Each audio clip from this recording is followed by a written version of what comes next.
Thomas. Hi. Enzo just come in and said he thought his team deserved to win. I wonder if you thought maybe your team deserved to win.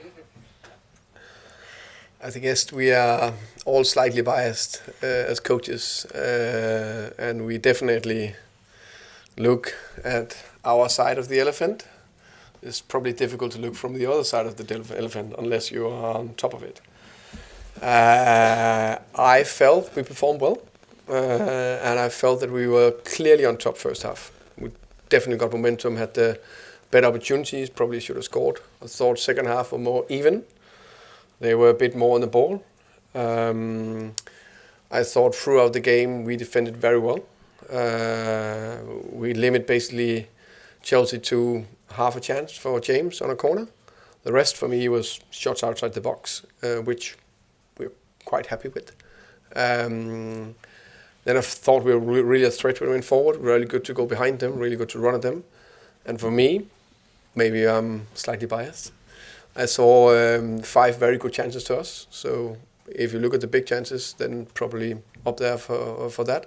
The Wizard header, the Dams chance, the Brian shot on a transition, the Keane free header on a set piece, and of course Sepp's big header. So I think if there should have been a winner, I think it should have been us. But I thought it was an even game, a good game between two teams.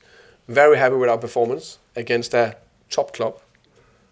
Spent a few quid on players over the last year or two, and a good manager, and they're well coached. I was listening to you there. You said you defended well, but maybe in the second half, attacking in general, apart from that transition, was more difficult. You wish you had maybe more options on the bench, because I was looking at it thinking you don't have much to work with. No, I think that's spot on. I think if you look at quality players they put on the pitch. I think is it called Neto? I think it's called from Wolves, 50, 60 million. Cole Palmer, maybe one of the best 10s in division. Jackson done brilliantly for them, and what did Cucurella? One more. So I think it's fair to say they had a little bit more to shoot with than us. We have that in our squad. Unfortunately, some of them are injured. So I think again, if we had something to shoot with, I think maybe they would have tipped it even more. Enzo said that it was unfair that Chelsea had to play Thursday, quick turnaround. When they're able to make changes like Madueke comes in, Nkunku, France international comes in, do you have much sympathy with that?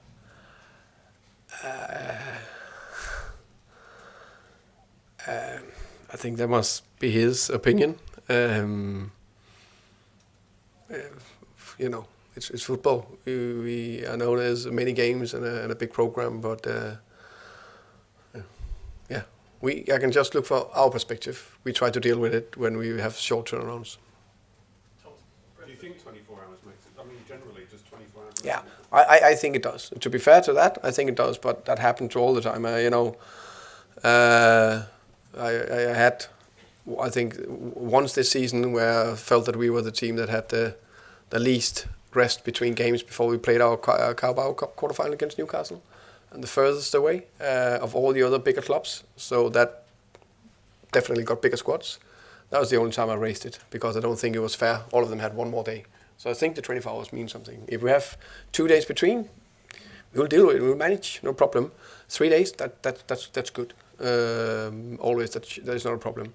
Then there's a bigger talk about the amount of games over a year, not for us. But if you play a lot of Europe and go far in the cups and all that, and need to play that Club World Cup, which is still ridiculous in my opinion, then I understand it's too much. Can I dwell on that? Why is the Club World Cup It's ridiculous? just another tournament. So how many wants the Club World Cup? Do you want it? I don't. Chelsea do. Was The there, manager might not, but the club do. yeah, it's one of the few, I think. Yeah. Will you watch it? Me? No. I'll enjoy my summer. I'll not watch it. No chance. Yeah. Does it ruin the competitive balance as well? Because there's going to be 2 clubs in the Premier League with over 100 million revenue extra. Does that concern you? That kind of thing? I think from my point of view and where we are, can't really compete with that sort of money. The good bits is actually compete out here. So that's I'm very proud of, even that they have hundreds of million more to spend than us. And if I should say one thing I said, I think we were closer to win than they were, which I'm very proud of. Brentford haven't won 8 home league You're so positive, and now you come with that question. I was about to say, That's fine. sort of stat might be sort of looking inwards sometimes, but after a performance like that, it probably doesn't do, does it? Because you'll feel that you were the better team and you had quite conceivably enough chances to win that game on the day. Yeah, I think I understand why you have to ask the question, because you haven't won in 8 games. Of course, it's definitely a stat I prefer not to have. The same way we couldn't win in the beginning of the season away from home. We won 5 on a bounce. Sometimes it goes up and down. Sometimes it's more consistently over a season. Sometimes it's not. But it's down to our performances we always look at. And I think we've been really consistent performance throughout this season. We just played 2 good games against 2 good teams, Newcastle and Chelsea. Everybody expect to fight for Champions League spot. Both games should easily have won. I think that which I'm very, very proud of. Today, I agree, we performed more than well enough to win. Same against Everton, same against Tottenham. Can't remember the other games we just played there. But so it's just games that we couldn't edge. With Seth Vandenberg and Nathan Collins, obviously they've come back in as a centre-back partnership. How good was it to sort of be able to have them 2 playing together at the centre of the defence? I think they looked good before Sepp got injured, so I think they're a really good, interesting partnership, and I think they perform well today. Yeah, I like that. And how do they sort of complement each other? I think sometimes it's relationship between the 2 of them. I think they're very good to also to communicate and how can you say guide each other, which is a big thing in the middle of the pitch. And then obviously Michael Cody came on today. He offers something a little bit more different from right back. I wondered what you made of his sort of brief cameo. Fine, solid, good. Yeah, happy.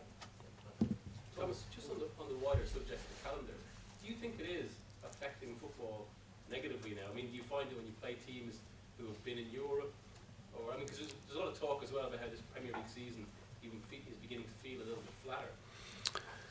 I don't know what the right thing is. What is the perfect calendar?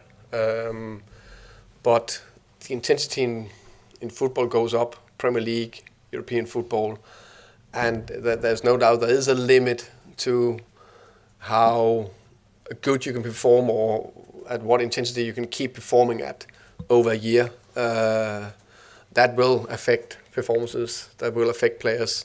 That will give more injuries. Do we need bigger squads then or not? Or do we need to find a better calendar? I don't know. One thing for sure, we can't keep adding. Doesn't work.